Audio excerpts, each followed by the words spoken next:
Satunya manusia yang mendapatkan gelar raja, dinobatkan sebagai raja bukan di istana, itu Roy Suryo namanya.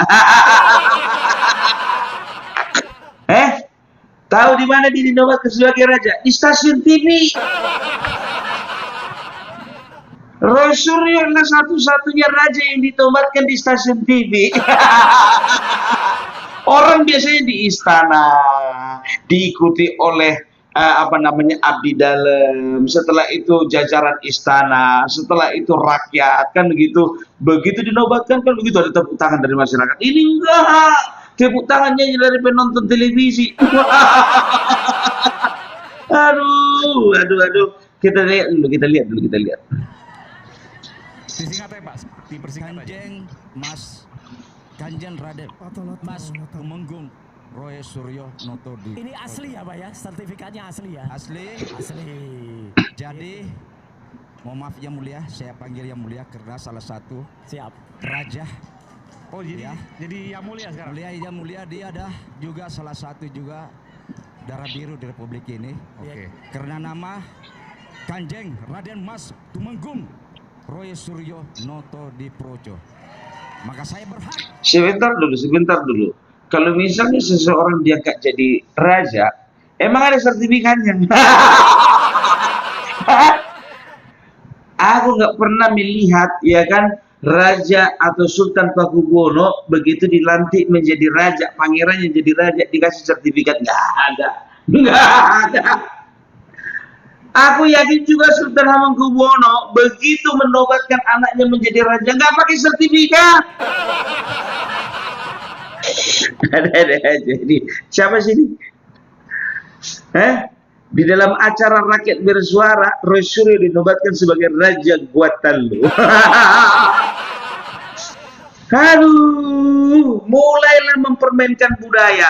Aku nggak ngerti memang orang ini, ya sama seperti Roy Suryo. Roy Suryo ini kemana-mana selalu mempermainkan budaya. Buktinya apa? Kemana-mana selalu bawa wayang. Di mana-mana wayang itu kan ada Semar, ada Petruk, ada Gareng, kan begitu. Nggak pernah ada wayang itu bentuk mukanya muka Roy Suryo. Nggak ada. Pakai jas pula itu warna biru.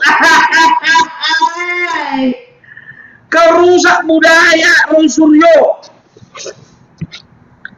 Aduh, sekarang ini lagi ikut-ikutan ini mengatasnamakan kerajaan Guatalu yang dari Makassar, ya. Aku nggak ngerti dari mana ini legal standingnya ini, nggak ngerti aku. Iya kan? Dan tahu kalian, beberapa hari setelah si Roy Suryo ini dinobatkan sebagai raja, ya, bersuaralah raja-raja dan juga keturunan asli dari Guatalu, biar tahu kalian. Ketika Roy Suryo mendapatkan gelar raja, ya kan, itu raja asli dari Guatalu itu bersuara.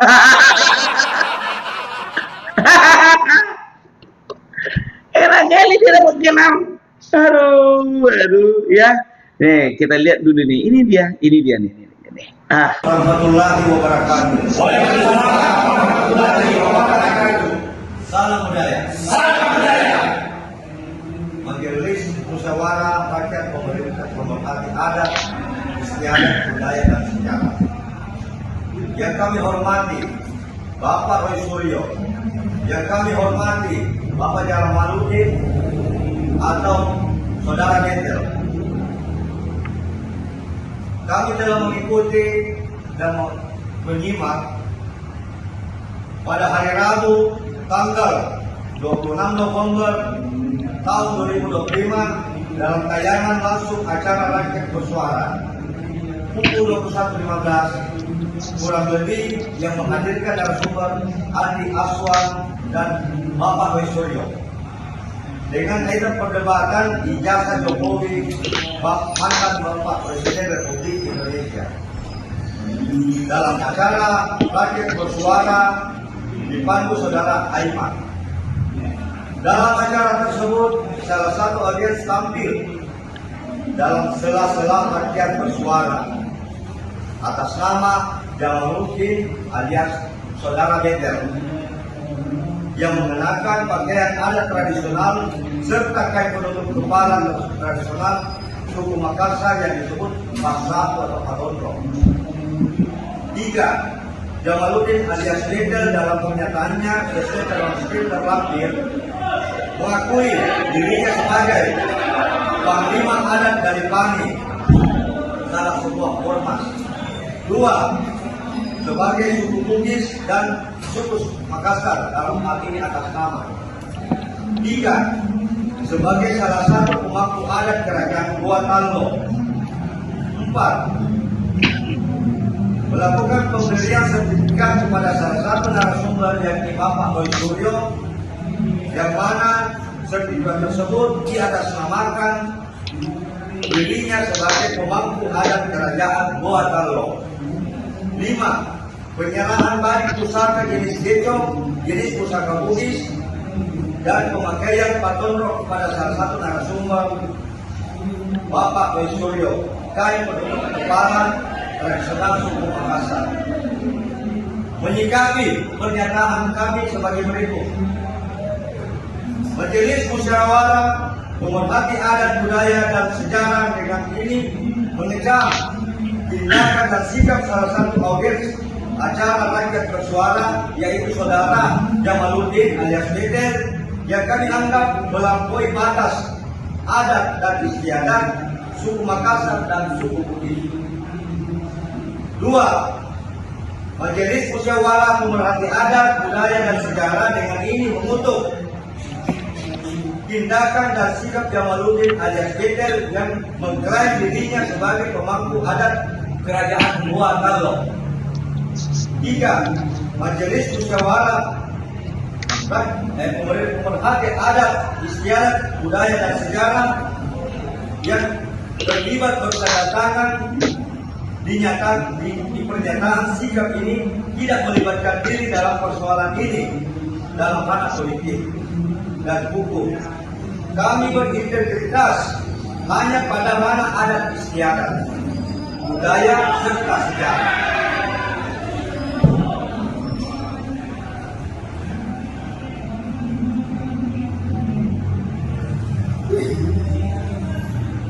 Dengan adanya 4 poin dalam pernyataan, 3 poin. Udah kalian dengarkan? Pemangku adat Sulawesi atau pemangku adat suku Makassar, ya, yang asli bersuara. Aduh, ya. Ini betul-betul sesuatu yang sangat dan perlu dikecam ini. Ya, apalagi yang bernama si Betel ini. Aku penasaran sebetulnya si Betel ini betul-betul pemangku adat atau bukan, kan begitu? Karena hidupnya ini memang betul-betul penuh kepalsuan. Ya, itu datang sendiri dari para pemangku adat yang asli, kan begitu. Nah, aku akan bacakan sama kalian ya beberapa kesimpulan dari pertemuan mereka. Jadi pemangku-pemangku adat yang ada ya di Makassar itu mengadakan sebuah pertemuan di salah satu kafe ya di Sulawesi Selatan, dan mereka membuat pernyataan sikap. Ya, ingat ini loh, yang bikin pernyataan sikap ini yang asli. Nah, aku akan bacakan ini poin-poinnya nih. Ya, aku akan bacakan biar nggak keliru kita. Yang pertama itu pada hari Rabu tanggal 26 November dalam tayangan langsung acara Rakyat Bersuara pukul 21.15 kurang lebih menghadirkan narasumber Andi Aswan dan Roy Suryo ya dengan item perdebatan ijazah Jokowi, dan acara Rakyat Bersuara dipandu saudara Aiman Wicaksono. Hati-hati Aiman, kau juga lagi diincar. Lagi diincar kau, lagi nggak aman hidupmu. Ya, setelah itu yang kedua, ya, dalam acara tersebut salah satu audiens tampil dalam sela-sela Rakyat Bersuara bernama Jamaluddin alias Betel yang mengenakan pakaian adat tradisional serta topi tradisional suku Makassar yang disebut pasapu atau patondro. Ya, aduh, ya kenapa nggak sama aku aja dikirim?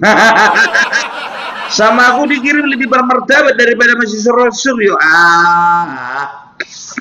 Jamaluddin yang ketiga, poin ketiga, Jamaluddin alias Betel dalam pernyataannya sesuai transkrip yang terlampir mengakui dirinya sebagai yang pertama, Panglima adat dari Pani, ormas. B. Sebagai orang Bugis dan Makassar. C. Sebagai salah satu pemangku adat Kerajaan Tallo. D. Pemberian sertifikat kepada salah satu narasumber yakni Profesor Roy Suryo, yang mana sertifikat tersebut telah ditandatangani oleh pemangku adat Kerajaan Gua Tallo. E. Penyerahan badik pusaka jenis gecong atau jenis pusaka suku Bugis dan pemakaian patonro kepada salah satu narasumber yakni Roy Suryo, topi tradisional suku Makassar. Inilah poin-poin atau peristiwa yang terjadi pada saat acara di Rakyat Bersuara. Pernyataan singkat. Ini yang ditunggu-tunggu ini, ya kan? Yang pertama, Majelis Musyawarah Rakyat Pemerhati Adat Istiadat Budaya dan Sejarah dengan ini mengecam tindakan dan sikap salah satu audiens acara Rakyat Bersuara, yaitu Jamaluddin alias Betel, yang kami anggap melampaui batas adat istiadat suku Makassar dan suku Bugis. Ya, bayangkan kalian, ternyata apa yang dilakukannya itu sudah melampaui batas. Tapi sebetulnya ada kemiripan. Si Roy Suryo ini kan juga kan orang-orang yang melampaui batas ini. Melampaui batas akal sehat.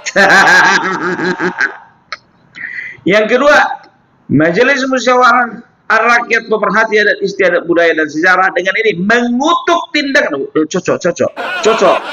Segera kutuk, Pak. Segera dikutuk, terserah Bapak lah mau dikutuk jadi apa aja itu. Setuju.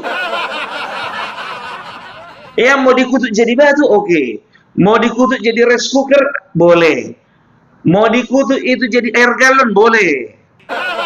Mau dikutuk itu jadi toilet duduk juga boleh.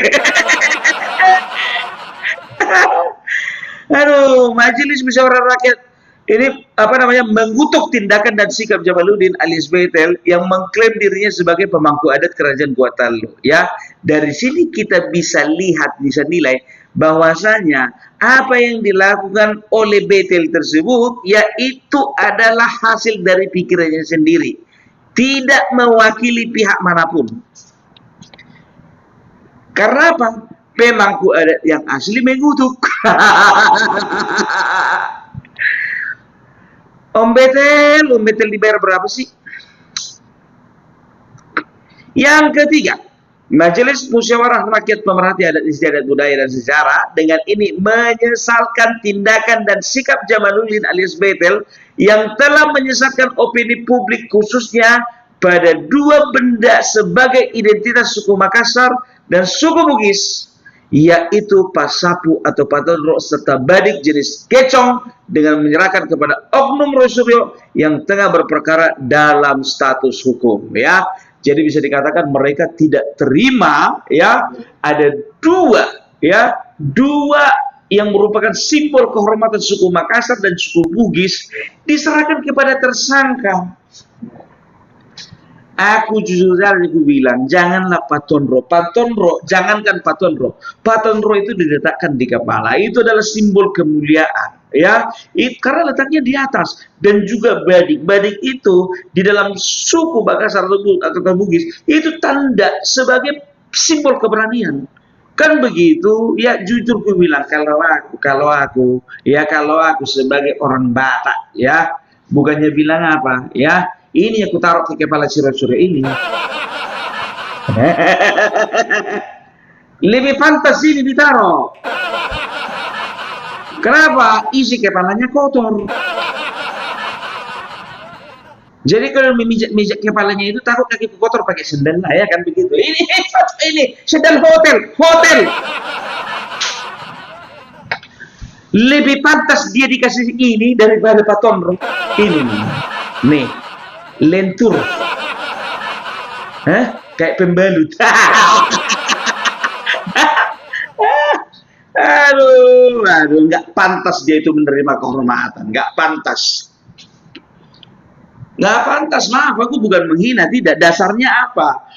Orang tersangka, artinya apa? Sudah terbukti melakukan kejahatan, diberikan benda yang menyimbolkan kehormatan. Betel dibayar berapa? Yakin kalian itu spontanitas? Wah. Yakin kalian itu spontanitas? Aku nggak yakin. Udah janjian orang ini di belakang. Kalau spontanitas, ya jujur aja, yang namanya Aiman Wicaksono itu akan agak terheran-heran. Jangan dulu, Pak, jangan dulu. Ada apa ini? Ada apa ini? Oh, ada apa ini? Ini enggak. Ketawa-ketawa aja si Aiman Wicaksono. Aduh, ya. Berikutnya. Yang keempat. Nah, ini dia. Majelis Musyawarah Adat, ya, Majelis Musyawarah Rakyat Pemerhati Adat Istiadat Budaya dan Sejarah yang terlibat bertanda tangan di bawah pernyataan sikap ini tidak melibatkan diri dalam persoalan ini, ranah politik dan hukum. Ya, kami berintegritas pada ranah adat istiadat budaya serta sejarah. Mau nanya dulu, Pak, yang tanda tangan di sertifikat itu asli atau palsu? Ya kalau asli, ya kan tanda tangannya asli, Pak. Orangnya yang belum tentu. Kalau masalah sertifikat itu aku juga tukang bikin sertifikatnya aku. Iya. Biar tahu kalian, aku sekali tanda tangan 500.000. Sekali stempel itu bisa 500.000. Bisa kong-kali-kong ya kalau masalah sertifikat itu kerjaku dulu. Alah, yalah, memang betul-betul ini. Ya berikutnya, ini dia. Ini harus lengkap ini dibacakan ini. Ya, aku paling jujur ku bilang sama kalian, aku adalah konten kreator atau bisa dikatakan aku adalah seorang pribadi yang sangat menghargai budaya. Tidak akan pernah ya aku memperalat budaya untuk menjelek-jelekkan orang, untuk menghina orang, untuk ya mempermainkan sesuatu hal, apalagi ini benar-benar sedang berproses secara hukum. Nggak akan pernah kan begitu ya, menggunakan wayang ya untuk menjelek-jelekkan orang lain, memfitnah orang lain, menuding orang lain. Apakah itu sebuah perbuatan yang mulia? Enggak. Karena apa? Ada budaya yang mereka rusak. Jujur ya, yang nggak dibikinnya ini nggak namanya budaya Batak diperalat serius. Kalau nggak memang betul-betul memang gue habisi itu. Sempatlah budayaku dipermainkan, gue habisi. Serius, gue habisi dalam arti kata aku akan bersuara keras, bersuara lantang, nggak bisa main-main. Enak aja budaya awak mau dimain-mainkannya. Jujur, sedangkan budaya Jawa dimain-mainkannya, aku marah, apalagi budaya sendiri kan. Tapi sebagai masyarakat Indonesia ya, aku tidak akan pernah setuju mau budayaku sendiri, mau Jawa, mau Makassar, mau Padang, tidak akan pernah aku mengizinkan budaya kita, nilai-nilai luhurnya itu diinjak-injak. Lanjutkan ya. Dengan adanya 4 poin dalam pernyataan sikap kami tersebut, maka Majelis Musyawarah Rakyat Pemerhati Adat Istiadat Budaya dan Sejarah dengan ini menuntut, yang pertama, Saudara Jamaluddin alias Betel wajib memperlihatkan kepada publik sertifikat yang dimaksud sebagai pemangku adat Kerajaan Guatalo. Sebentar dulu, berarti ini dipertanyakan juga sertifikatnya ini. Aduh, aku jadi ingat seseorang deh. Siapa itu? Kalau kusebutkan nama, iya Maguchi. Ya, gimana kira-kira, asli atau palsu? Siapa sih? Ya, adalah. Tuntutan yang kedua, Saudara Jamaluddin alias Betel wajib mengklarifikasi ucapannya kepada publik yang mengklaim dirinya sebagai pemangku adat di Kerajaan Guatalo. Berarti dia sendiri juga bukan pemangku adat. Betel. Mana lebih percaya kalian dengan Betel dengan mereka ini? Ya mereka inilah, karena apa? Mereka ini kumpulan daripada pemangku adat, bukan si Betel. Kacau si Betel ini. Yang ketiga, Saudara Jamaluddin alias Betel wajib meminta maaf kepada publik yang telah menyerahkan identitas sakral suku Makassar dan suku Bugis, yaitu Patondro dan Badik, jenis Geco kepada Suryo yang bermasalah dengan hukum. Setuju. Harus minta maaf kau Betel. Aku tidak mau manggil Pak. Karena panggilan Pak, panggilan Bu, panggilan Bang, panggilan Mas itu adalah panggilan terhormat. Tapi kalau udah kukau-kaukan, ya kan, terjemahkan sendirilah itu. Belum lagi kalau kutambeji di belakang kau itu lapet. itu lapik masih yang keluar. Kalau sepak kalapa lain lagi. Tapi kalau aku udah marah, aku akan keluarkan kata-kata muncungmu itu.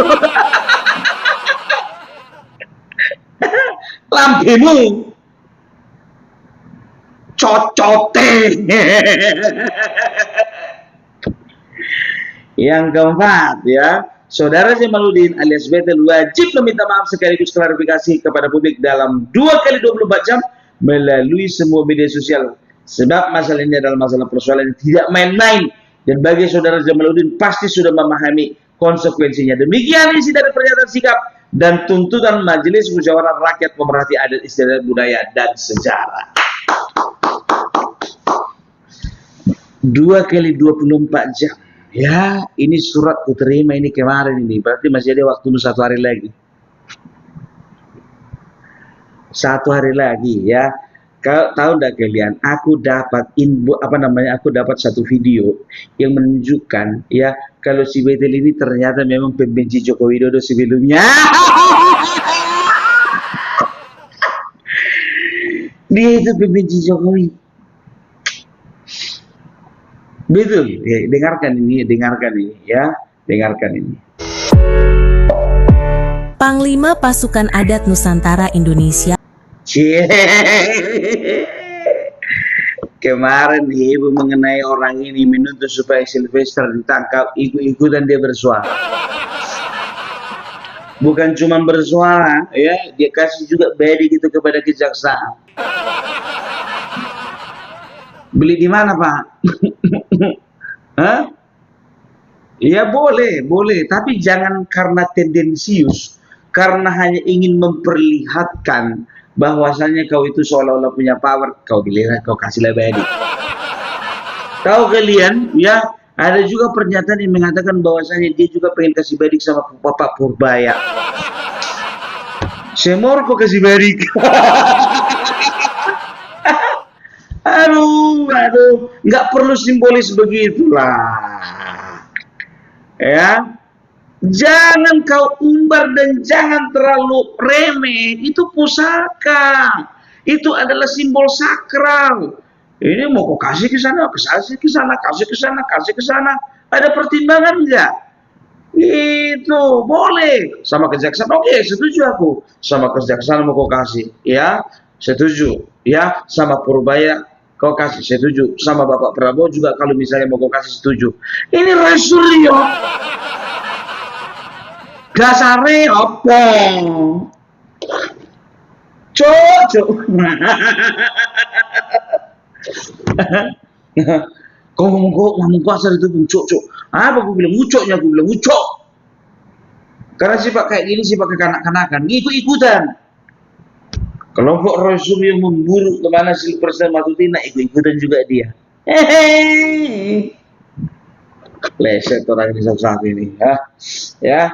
Jadi kita akan melihat ya bagaimana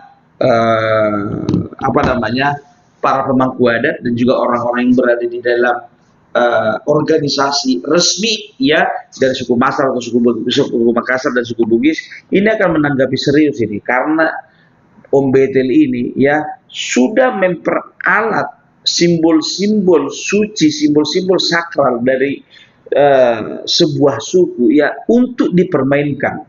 Ya kalau aku bilang ini mempermainkan ini, ya boleh ini ya, karena kita udah tahu lah arahnya ini kemana. Arahnya ini pasti ke Sibiru. Kok tiba-tiba dari si Betel ke Sibiru? Serius pun ke Sibiru. Jadi kan makin sekarang kan makin kesini kan makin terbuka tuh, ya kan, makin kebuka bahwasannya ya biru ya sekarang itu semakin vulgar ya. Ada satu kisah ya, sedikit agak melenceng dari si Betel, karena si Betel ini sedikit aja kita bahas sebentar aja satu episode ini juga, karena nggak terlalu penting-penting amat juga ini ya, nggak penting ini untuk dibahas, ini naik kupingnya nanti. Jadi kita kembali dulu nih ke Sibiru ya. Jadi aku teringat ya, apakah si biru ini memang betul-betul punya itikat yang tidak baik ya terhadap Bapak Joko Widodo ya. Memang karena ada beberapa video yang ku perhatikan ya, mereka itu seolah-olah ingin membalaskan dendam mereka.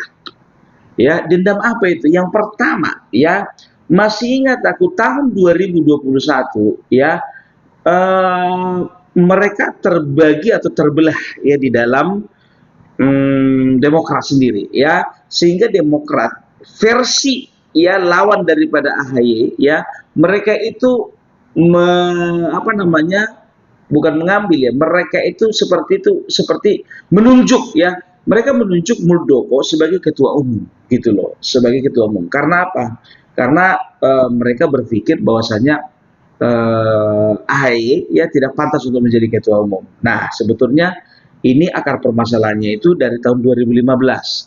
Tahun 2015 Kongres Demokrat itu di Surabaya ya terjadi sebuah intrik gitu ya. Apa itu?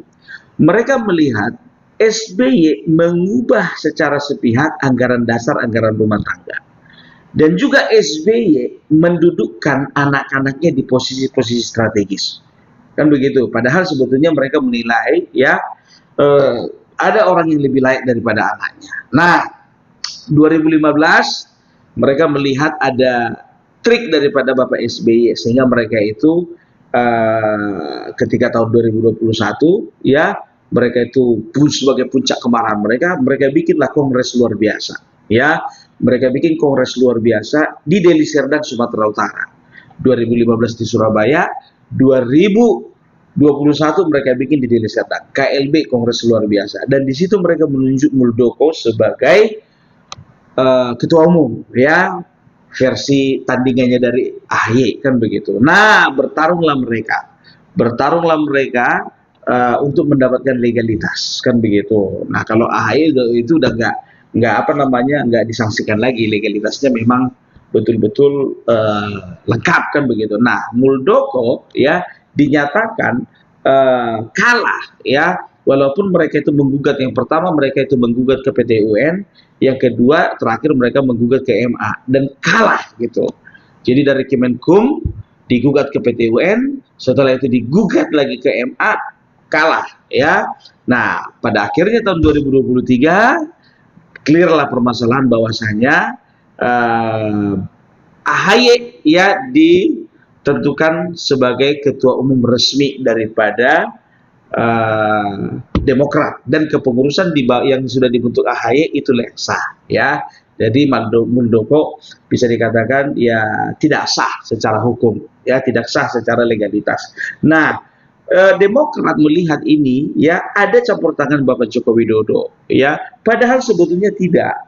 Karena aku melihat ya Bapak Muldoko ini melihat tahun 2024 ya ada kecenderungan dia itu menang, nggak usah pun menang ya, punya kesempatan untuk mencalonkan diri jadi presiden, kan begitu, jadi capres gitu Bapak Muldoko ya. Tapi sayangnya dia nggak punya partai. Kan begitu. Nah, begitu ada kesempatan ditunjuk oleh Demokrat versi, kalau nggak salah versi dari Mizel ya waktu itu ya. Nah, diambil kesempatan itu. Kita nggak bisa salahkan Muldoko juga, bukan Muldoko yang menyerobot, kan begitu. Kayak orang-orang demokrasi sebetulnya ngundang dia. Diundanglah si Muldoko ini biar tahu kalau di KLB ya, jadi ketum versi KLB selama 2 tahun. Tapi pada akhirnya harus pupus sudah ya, pupus sudah harapannya menjadi capres. Karena apa? Karena nggak dapat partai. Nah, ini disinyalir oleh Demokrat ada tangan Joko Widodo di belakangnya ini semua. Sebetulnya jujur ku bilang ya kan, gampang aja bagi seorang Bapak Joko Widodo untuk ngambil Demokrat, gampang Bapak Joko Widodo untuk ngambil Golkar,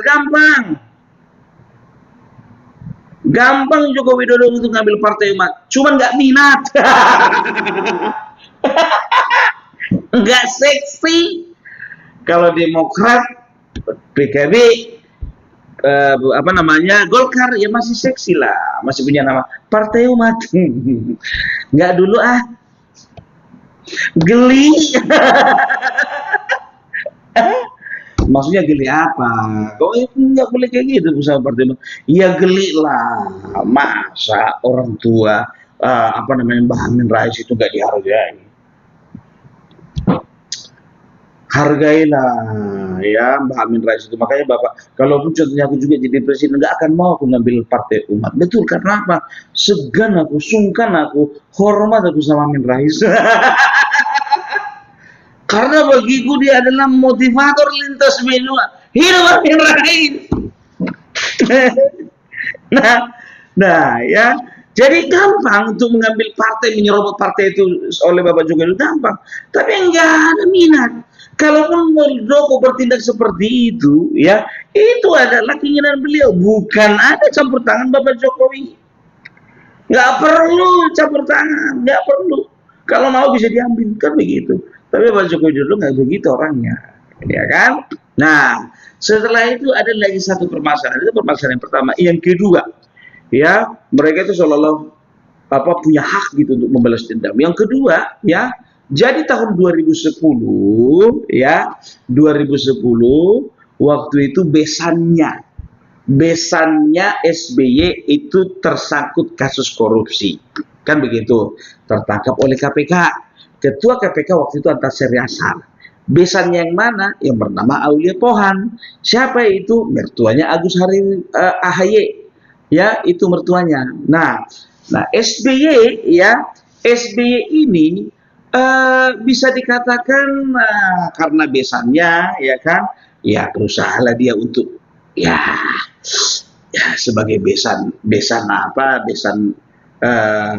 ya harus dihormati, dan juga besan besti, ya kan, besan besti, berusaha untuk bagaimana besannya diselamatkan begitu. Akhirnya ya SBY melakukan lobby, ya, melakukan lobby supaya besannya ini ya bisa bebas atau kurang hukumannya, kan begitu.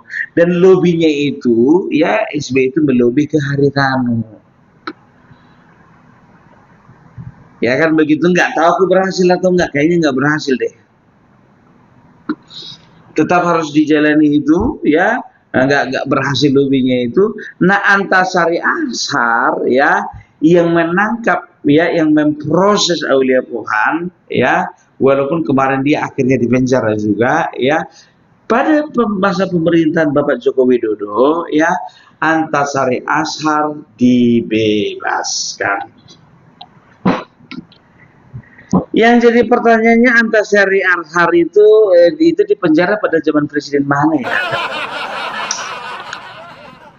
Apa karena sang besan itu diproses dan ditangkap KPK, ya, sang besan, ya, SBY itu tidak terima, makanya ada aja judul untuk bikin Antasari Ashar ini di penjara. Diduga sih, masih diduga kan begitu, ya, sebagai besan yang baik, ya kan. Ya, orang yang cari gara-gara sama besannya dia, kalau bisa ya aturlah dulu, atur posisi, atur posisi. Ya kan? Nah, akhirnya pada zaman Bapak Joko Widodo, Antasari Ashar dibebaskan.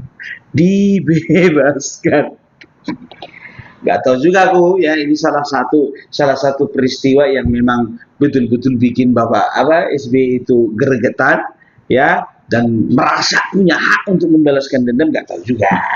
Dan aku juga dapat bocoran sih sebetulnya, terserah kalian mau A1 atau enggak. Ada satu peristiwa, ya, di mana nggak usah lah, nggak jadi A1-nya lah, nggak jadi. Ada satu peristiwa yang harus disembunyikan, udah itu aja intinya.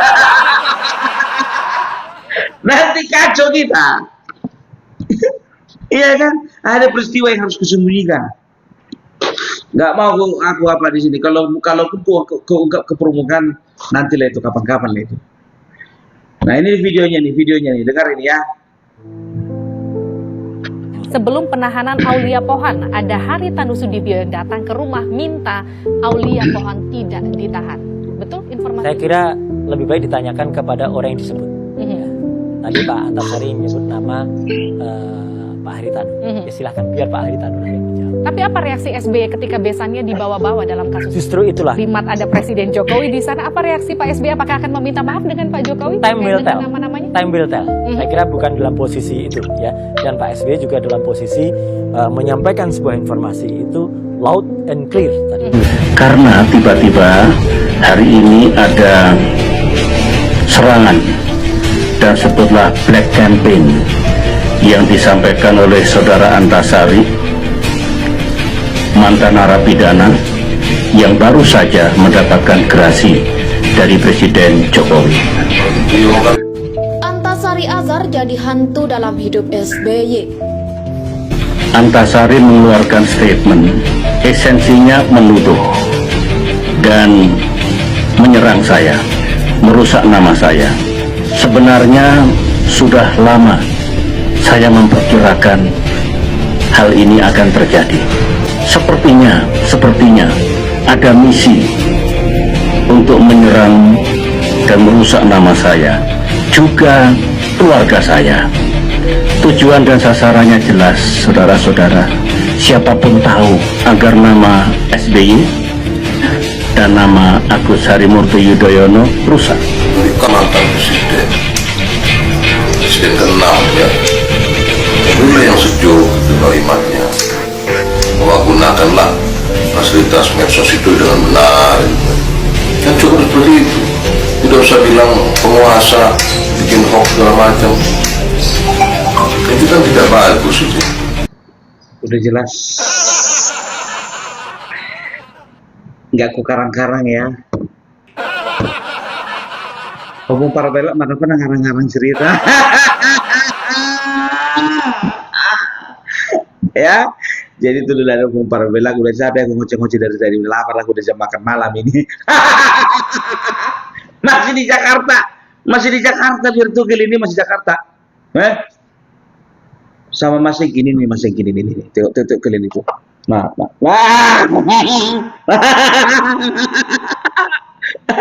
Kasihan aku ngeliat dia lapar kali katanya dia. Udah dikode aku gini kan, udah makan malam katanya. Ya kan, udahlah berhentilah aku, padahal mau sebetulnya masih pengen aku 20 menit lagi. Biar pas aku siap. Ya, itu dulu dari kumpar belak. Salam NKRI harga mati.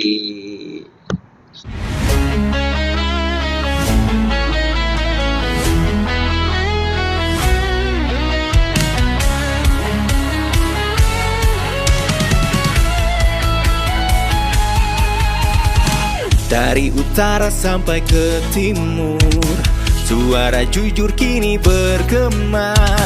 Bukan cuma cari viewers, tapi kebenaran yang utama. Melawan hoax dengan fakta, cerdaskan bangsa kan menjadi nyata. Satu nusa, satu bangsa, bersatu lawan penjajah logika. Kami adalah YouTuber Nusantara, bersatu untuk lawan hoax bersama. Tak gentar terus berkabar untuk bangsa demi masa depan Indonesia. Kibarkan semangat, ayo maju, tapaki jalanmu dengan ilmu. Nyatakan ke semua media, kebenaran selalu juaranya. Runtuhkan narasi penuh benci, hujat kita bertebaran hancurkan negeri. Bersatu kita semakin teguh, YouTuber Nusantara maju. Bukan sensasi, bukan tipu daya, kami berdiri dengan berita nyata. Rakyat butuh cahaya, dan kamilah yang utama. Kami adalah YouTuber Nusantara, bersatu untuk lawan hoax bersama. Tak gentar terus berkabar untuk bangsa demi masa depan Indonesia. Bersama rakyat kita kuat, taring dulu sebelum sebar. Cinta damai benci hoax, kami YouTuber cinta Indonesia.